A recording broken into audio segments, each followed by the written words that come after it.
Kami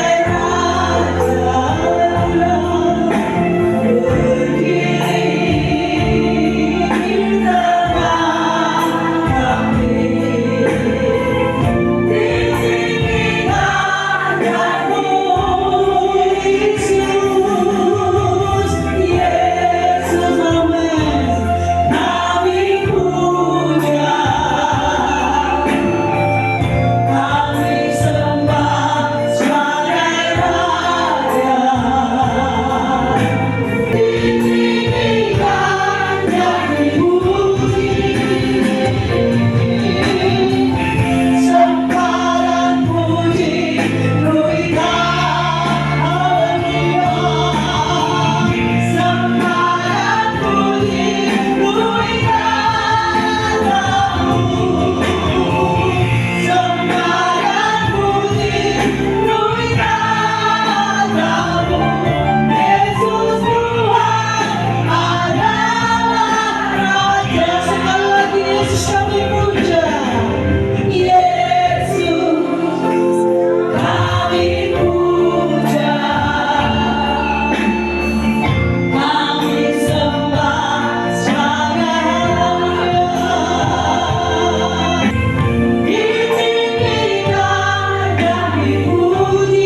menemui kita semuanya sore hari ini.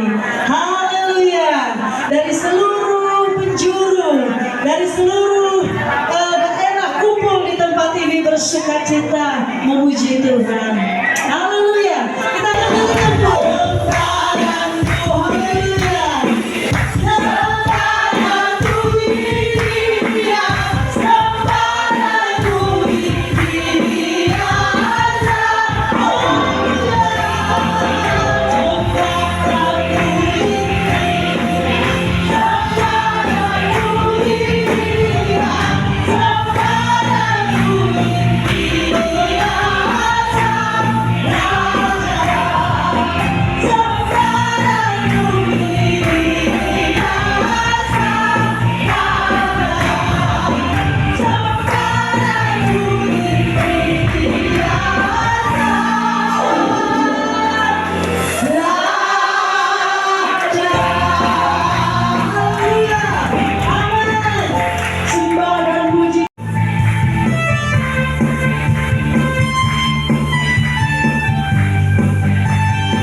Puji Tuhan. Yang kami sejahtera dilimpahkan di dalam setiap hati kita masing-masing. Semua damai sejahtera. Amin. Puji Tuhan. Haleluya.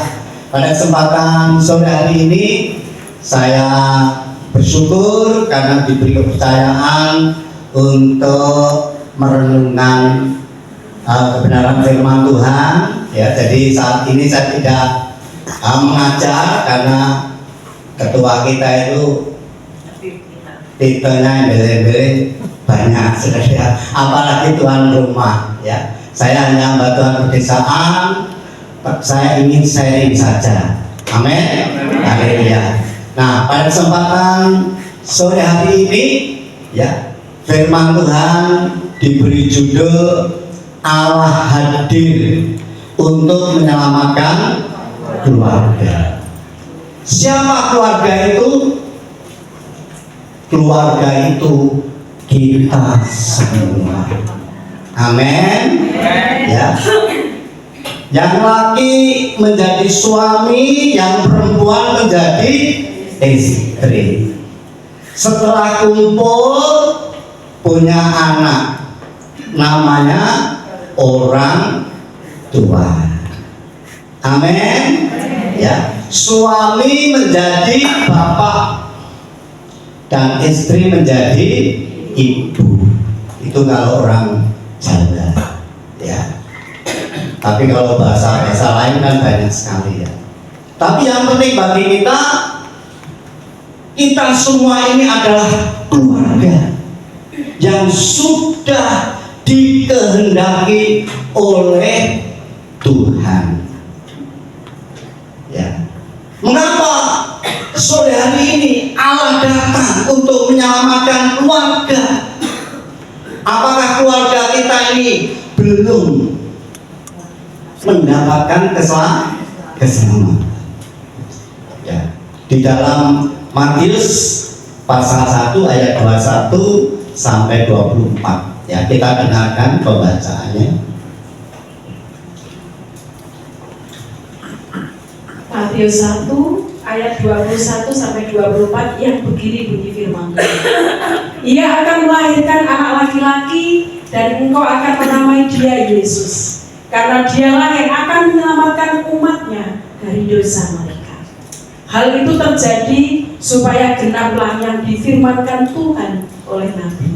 Sesungguhnya anak darah itu akan mengandung dan melahirkan seorang anak laki-laki, dan mereka akan menamai dia Immanuel, yang berarti Allah menyertai kita. Sesudah bangun dari tidurnya, Yusuf berbuat seperti yang diperintahkan malaikat Tuhan itu kepadanya. Ia mengambil Maria sebagai istrinya. Amin. Puji Tuhan. Ya. Di sini saya akan menyampaikan kebenaran firman Tuhan tentang Yusuf dan Maria yang sudah dipertunangkan. Ya. Di dalam kebenaran firman Tuhan, pertunangan itu ada dua sejoli yang ingin menjadi satu keluarga, disetujui oleh dua keluarga. Ya. Nah, kalau mengadakan pertunangan berarti dia belum menjadi suami istri, calon suami istri. Maka dari itu Maria dan Yusuf ini ya masih hidup di rumah masing-masing. Ini harus kita tahu, ya. Jangan kita lebih tonggoku lagi tunangan terus turu bareng. Lah gue tonggomu. Kalau Yusuf tidak. Amin. Ya. Nah, pada waktu Bapak Yusuf ini mendengar bahwa tunangannya hamil, mengandung, hatinya menjadi gelisah. Karena Yusuf dikatakan orang yang tulus hati, orang yang baik hati. wis gak sah rame-rame. Ya. Kalau bahasanya di Indonesia itu kan akan diceraikan. Ya. Tapi bahasa Jawanya itu mau ditinggalkan. Tetapi malaikat Tuhan memberitahukan kepada Yusuf, ya, bahwa Maria itu hamil, mengandung bukan dari benih manusia, tapi benihnya dari benih ilahi, yaitu yang disebut Roh Kudus. Dan akhirnya Yusuf ini mau menerima dengan sepenuh hati, ya, walaupun tidak hidup bersama.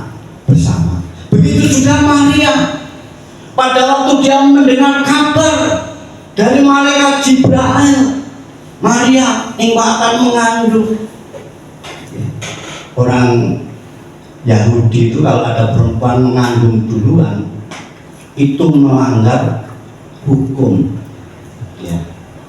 Dan dia bisa menurut hukum Torah itu bisa dirajam sampai mati. Ya, karena Tuhan Yesus pernah, ya, didatangi orang-orang yang melaporkan kalau ada perempuan berbuat zina. Akhirnya semua ingin menghukum dengan melempari batu. Dan Tuhan Yesus mengatakan, siapa yang merasa benar lempari perempuan ini dengan batu. Ternyata tidak ada seorang pun yang mau melempari, karena mereka merasa orang berdosa. Akhirnya perempuan ini, ya, ditanya, ada yang melempari kamu? Ya, tidak ada Tuhan. Kalau gitu pulang, jangan berbuat dosa lagi. Nah, Maria ini juga, ya, mendengar kabar kalau dirinya ini mengandung, hatinya juga mengalami gejolak yang luar biasa. Aku ini masih perawan, kok mengandung. Tapi malaikat Jibril mengatakan, Maria, bahwa bayi yang ada dalam kandunganmu itu dari Roh Kudus. Dan Maria mengatakan, aku sebagai hamba, biar kehendakmu yang jadi. Ya. Akhirnya Maria dan Yusuf ini, ya, dia menjaga bayi itu yang dikatakan oleh malaikat, bayi itu nanti akan lahir laki-laki dan kau harus memberi nama Yesus. Ya. Jadi nama Yesus itu bukan yang memberi Maria, bukan yang memberi Yusuf. Kalau nama saya Joko Santoso, itu yang memberi orang tua saya, mbok pakai mbok saya. Saya nggak tahu, yang penting jenengku Joko Santoso. Saya pernah bertanya, Joko itu apa artinya? Nek wedok kuwi perawan, nek lanang kuwi Joko. Berarti Joko seorang laki-laki yang belum punya istri. Santoso, Santoso itu rasa kuat, ya. Akhirnya setelah saya dibaptis, pendeta saya memberi nama Andreas. Saya lihat di kamus, Andreas itu artinya pemuda. Jadi saya ini pemuda sing isih Joko, sing kuat rusuk selamanya. Amin. Tahun 2026 saya baru umur 70 tahun. Ya. Istri 1, anak 3, cucu 4. Ya. Ini adalah anugerah Tuhan yang luar biasa. Haleluya. Ya. Jadi tunangan dulu sampai sekarang itu perkembangannya jauh berbeda. Kalau sekarang ditunangkan tuh seakan-akan wis jadi miliknya. Akhirnya sing calon mempelai laki-laki itu yang mau pulang.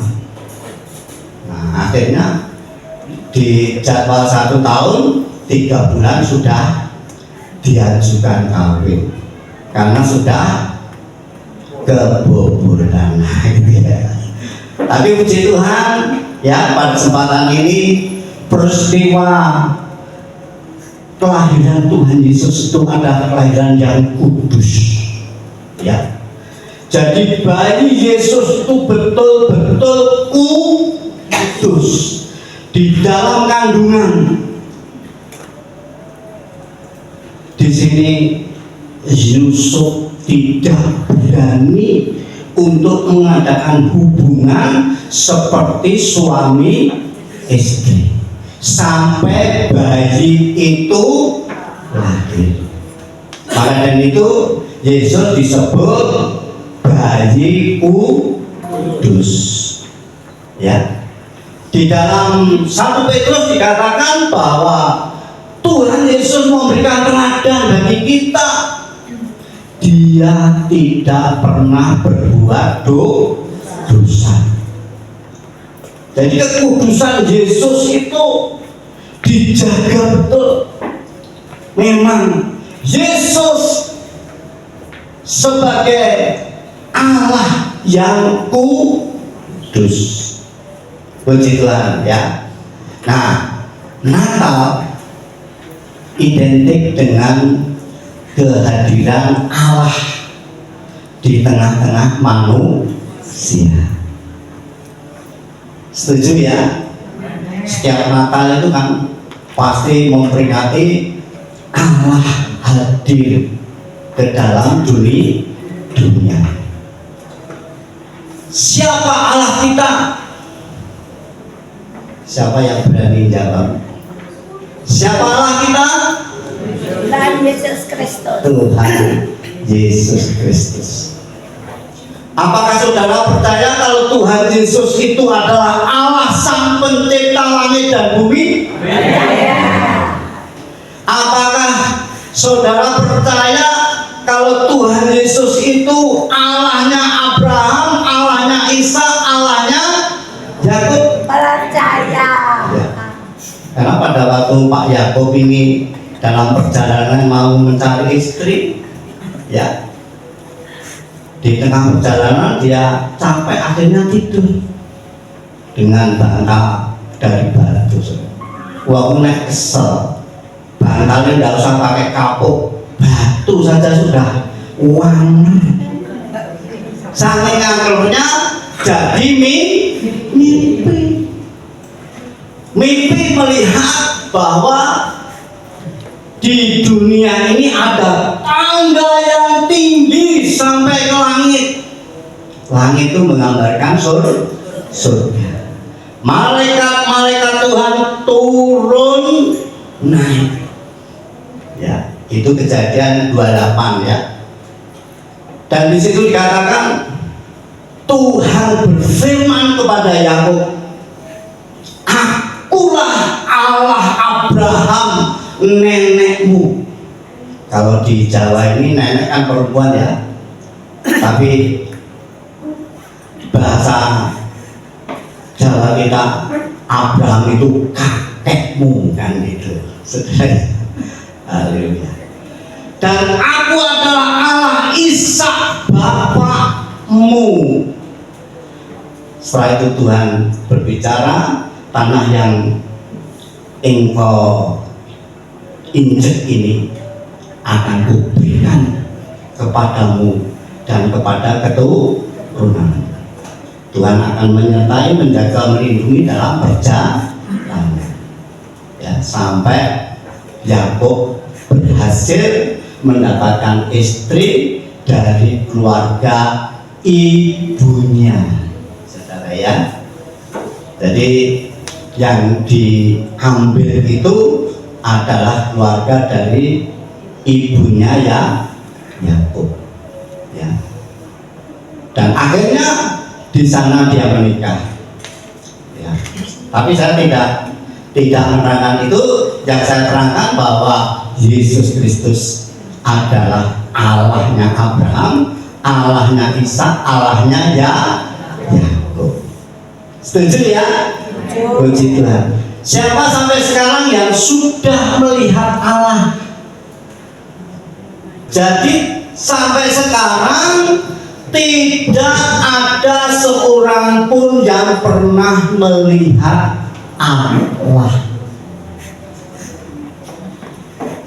Saya akan berikan kesaksian tentang pribadi saya pada tahun 1980, pada waktu saya percaya kepada Tuhan Yesus, ya, saya dibaptis dan 1 tahun kemudian saya terpanggil untuk melayani Tuhan, ya.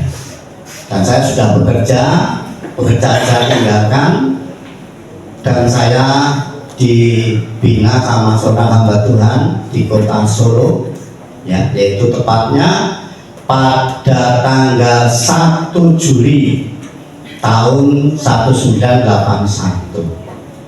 Setelah saya menyerahkan diri, saya diberi tempat di pastori, ya, di depan kamar mandi, saudara. Ya, ya, saya nggak tahu kok ditaruh di situ. Ternyata Tuhan punya rencana ben bendina ngresihi toilet, saudara. Nah, malam pertama saya tidur di situ, saya ingin tahu tentang rahasia firman Allah. Saya baca firman, ya, dari jam 9 malam sampai jam setengah 12. Setelah selesai, saya tidur, saya serahkan hidup saya kepada Tuhan, ya. Dan pada waktu itu saya mimpi. Di dalam tidur itu, ya, tidur dan termenang gini, ya.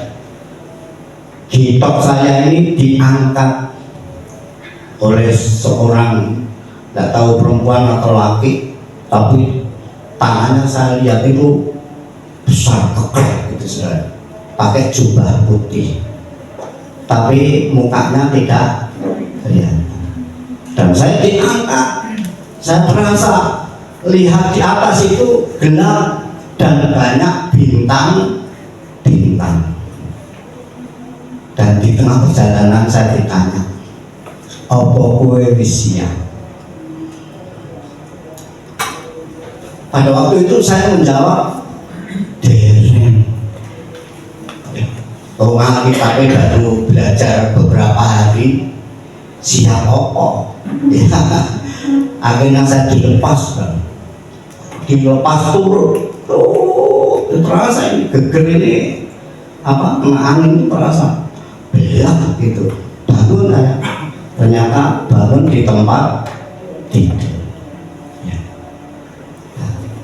Setelah itu saya tanya sama pendeta saya, oh tadi malam saya mimpi. Oh sebenarnya itu mimpi yang bagus. Kamu akan diangkat oleh Tuhan. Ya, nggak tahu maksudnya Tuhan apa, dibukano, diruhno apa, surga kon neraka, saya nggak tahu. Tapi di tengah perjalanan saya nggak dong, saudara, ya. Jadi saya katakan derek. Saya nggak ngerti apa, belum tahu apa-apa, ya. Tapi sampai sekarang saya merasakan bahwa Tuhan Yesus itu ada. Amin. Haleluya. Maka dari itu dikatakan seorang pun tidak ada yang dapat melihat Allah, ya.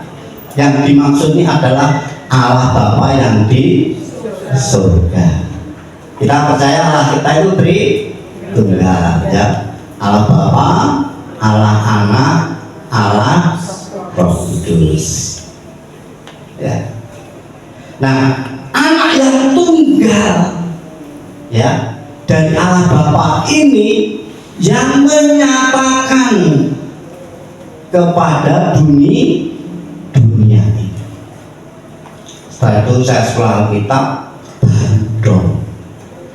Ternyata Yesus itu Allah yang menjadi manusia. Yohanes 1 ayat 1 dan 2. Pada mulanya adalah firman, firman itu bersama-sama dengan Allah, ya tak? Firman itu adalah Allah. Ia bersama-sama dengan Allah. Oh, bukan firman bersama-sama dengan Allah, tapi ayat 2 itu disebut iya. Iya itu berarti menunjuk kepada ternyata Yesus itu bersama-sama dengan Allah. Karena Yesus itu adalah Allah sendiri. Amin. Haleluya. Ya. Maka itu di dalam Yohanes 1 ayat 14 jelas bahwa firman itu telah menjadi manusia, diam bersama kita. Ya. Maka dengan itu di dalam kelahirannya Nabi Yesaya menubuatkan bahwa ada seorang perawan yang akan melahirkan seorang anak laki-laki dan akan diberi nama Immanuel. Allah beserta kita, saudara. Ya. Tapi setelah Tuhan Yesus lahir, jenenge dudu Immanuel. Karena malaikat Tuhan mengatakan kalau bayi laki-laki itu lahir, berikan nama Yesus. Artinya bahwa Tuhan Yesus akan menyertai umatnya. Amin. Siapa umatnya? Umatnya adalah orang yang mau menerima Yesus. Yohanes 1 ayat 12. Dia akan diberi hak untuk menjadi anak-anak Allah, yaitu mereka yang percaya. Maka dari Yohanes 3 ayat 15-16 mengatakan, barang siapa yang percaya kepada anak itu, dia akan mendapatkan hidup yang kekal. Begitu besar kasih Allah akan dunia ini, sehingga Ia mengaruniakan anaknya yang tunggal, supaya yang percaya tidak binasa, melainkan mendapat hidup yang kekal. Jadi kalau Allah hadir ke dalam dunia ini, sebenarnya ingin menyelamatkan semua manusia yang disebut keluarga. Bapak, ibu, anak, cucu, mantu, orang tua, saudara ya, semua akan diselamatkan asal mau percaya.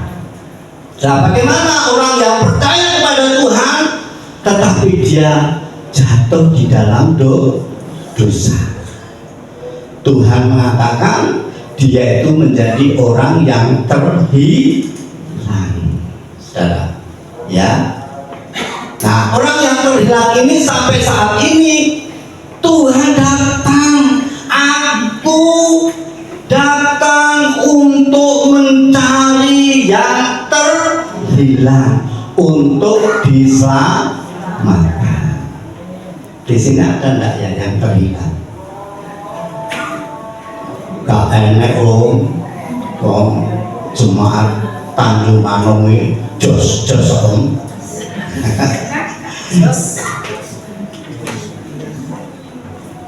Mau dikoreksi saudara? Aja nesu, engkau nesu. Ya. Mari kita akan bersama-sama membaca di dalam Kolose, ya, kitab Kolose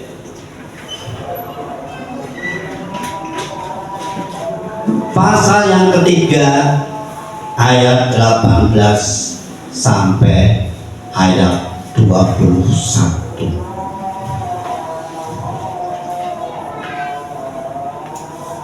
Firman Tuhan berkata, hei istri, tunduklah kepada suamimu sebagaimana seharusnya di dalam Tuhan. Ada enggak di sini istri-istri yang tunduk kepada suami? Tunduk itu artinya nurut. Tunduk itu artinya hormat. Sapa sing cindelan suamine, kuwi berarti tondo ora hormat. Kok ana koyo menetane gunane. Ya. Firman Tuhan harus tunduk, nurut, hormat. Ya, sekarang disuruh gagal ngomel. Ya. Kalau dia tidak nurut pada suami, berarti apa? Hidupnya, keluarganya belum beres. Wes om, aku ngaku dosa. Wong sing dimaksudnya aku dhewe bojo tau nek-nek. Malah aku njaluk togat ya om. Nggak boleh. Amin. Haleluya. Ada seorang hamba Tuhan ditinggal mati suaminya. Setelah 1 tahun diadakan syukuran, dia bersaksi, Bapak Ibu, saya ditinggal suami itu merasa kesepian, getun, karena saya rindu setiap malam itu diintupi suami saya. Jadi kalau malam itu waduh tinggal mati kok ya eling. Tapi nek cek urip situlah. Tapi di sini istri semua tunduk sama suami, hormat sama suami. Kalau nggak kopi ya, iya, haleluya. Yang kedua, ya. Sekarang suami gede. Hai suami-suami, kasihlah istrimu dan janganlah berlaku kasar terhadap dirinya. Siapa yang jadi suami? Ya. Harus mengasihi istri seperti Allah mengasihi jemaat. Dia merawat, mengasuh, ya, supaya jemaatnya kudus. Begitu juga suami pada istri supaya keluarganya itu utuh dan tidak berlaku kasar. Kadang-kadang suami itu salah pandang, dikira istri itu untuk latihan lawan tinju. Ya. Salah sithik, salah sithik. Ya, maka tentu ada nyanyian kok. Pulangkan saja pada ibuku atau ayahku. Karena apa? Rumah tangganya memerkabeh. Nah, tapi di sini nggak ada suami yang kasar, suaminya api-api, mengasihi istri semua. Tuhan, ya. Terus saja karena waktunya. Terus ayat selanjutnya di sini katakan ayat 21, hai bapak-bapak, janganlah sakiti hati anakmu supaya jangan tawar. Adakah di sini bapak-bapak yang selalu menyakiti hati anak-anaknya? Ya, Dengan apa bapak-bapak ini menyakiti hati anaknya? Hei anak-anak, bagaimana bapakmu? Apakah sering menyakitimu? Enggak om. Lah kula terus patuse mbok anyar. Ya.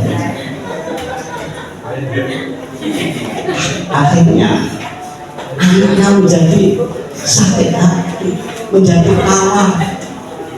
Akhirnya apa? Hidup rumah tangganya tidak ada damai antara bapak dengan anak, antara suami dan istri. Sekarang untuk anak-anak, ya,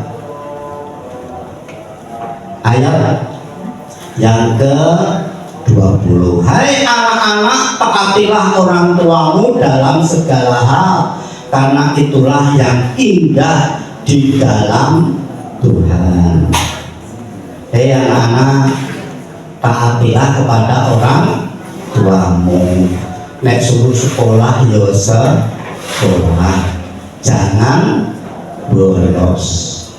Ya. Kalau dulu bapaknya suka bolos, anaknya juga sering bolos. Saudara ya. Ya, tapi di sini tidak ada anak-anak saya suruh sekolah langsung berangkat. Ya, jangan seperti yang di YouTube itu.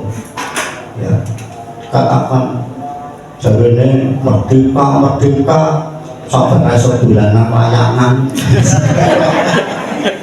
Ya, itu ada masalah di sekolahan. Tapi nek anak ini ada masalah di keluarga, kadang-kadang anak ini tidak mau pulang. Ya, karena apa? Di dalam rumahnya tidak ada damai sejahtera. Maka dari itu, kalau anak-anak ini taat kepada orang tua, itu hasilnya luar biasa. Di dalam Efesus pasal 6 ayat 1 sampai ayat yang ketiga, ya. Efesus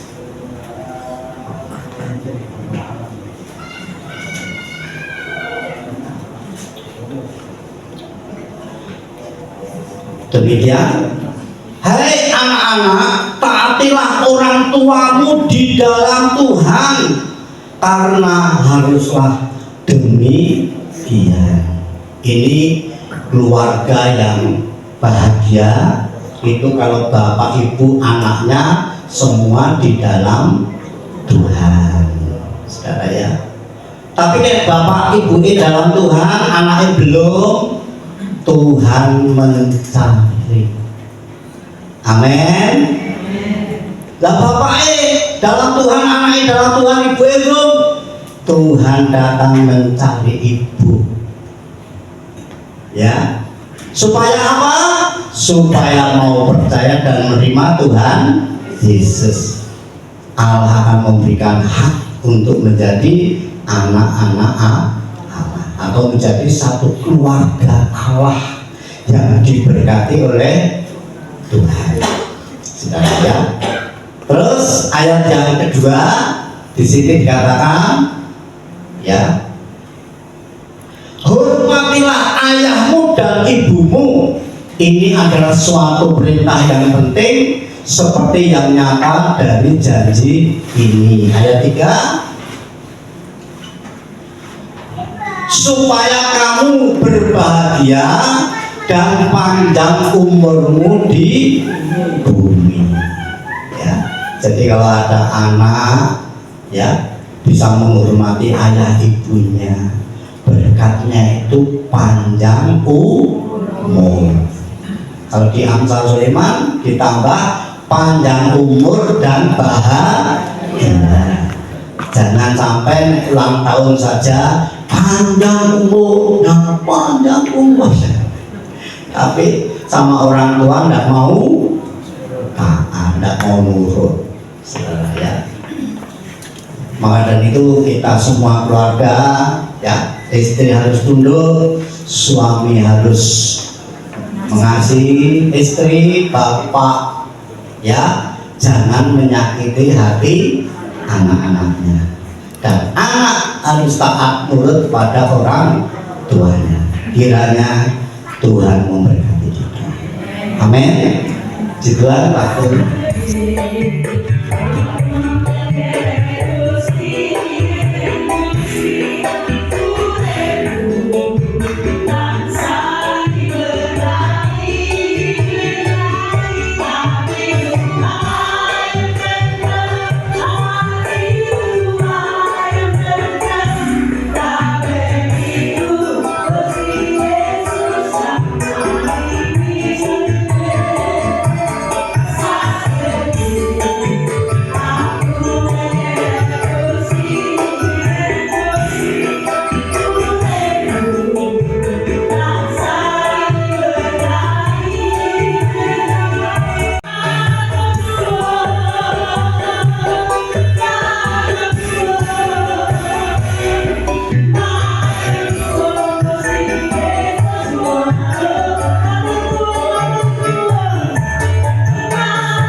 Yesus nomor 7. Orang sing bisa nandingi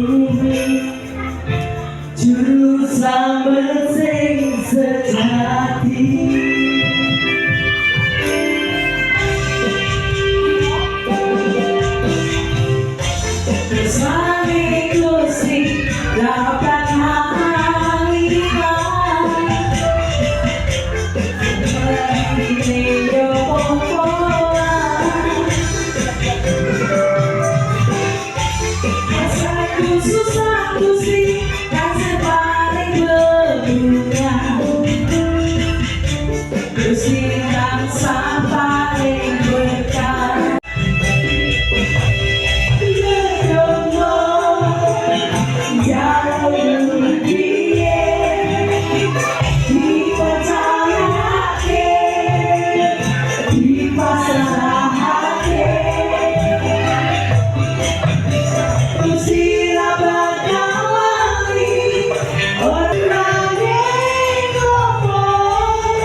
Luwe luwe milih kae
Kami dari Badan Kerjasama Gereja Kristen Katolik Setanjung-Anau mengucapkan Selamat Hari Natal dan Tahun Baru. Tuhan Yesus memberkati. Amin. Shalom.